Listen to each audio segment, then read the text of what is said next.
लड़की ने अपनी पोशाक उठाई और यह देखकर आश्चर्यचकित रह गई कि उसके शरीर पर वास्तव में गिल्स उगाए थे। उसने ध्यान से उसे अपने हाथ से छुआ और उसकी सांस के साथ गल फड़े वास्तव में उठ और गिर रहे थे। ऐना भयभीत थी।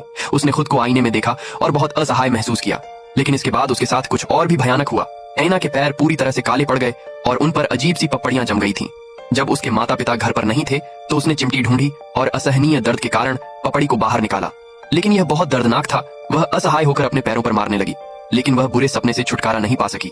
जल्द ही ऐना पूरी तरह से टूट गई। वह रसोई में गई, रसोई का चाकू उठाया और बिना किसी हिचकिचाहट के अपनी कलाई काट ली। जैसे ही खून बाहर निकला, ऐना धीरे धीरे बेहोश हो गई। जब वह दोबारा उठी तो उसने पाया कि उसके घाव ठीक हो गए थे। उसके पैर पूरी तरह से एक साथ जुड़ गए थे और हरी काली मछली की पूंछ में बदल गए थे। ऐना ने बहुत संघर्ष किया, लेकिन अब वह खड़ी नहीं हो सकती थी। हताशा में उसने बाथटब में चढ़ने के लिए अपनी पूरी ताकत लगा दी। जब उसका शरीर पानी से भीग गया तो उसे एक ऐसा आनंद महसूस हुआ जो उसने पहले कभी महसूस नहीं किया था। धीरे धीरे ऐना पूरी तरह शांत हो गई। उसने अपने दोस्त का नंबर डायल किया और उससे अपनी आखिरी इच्छा पूरी करने में मदद करने को कहा।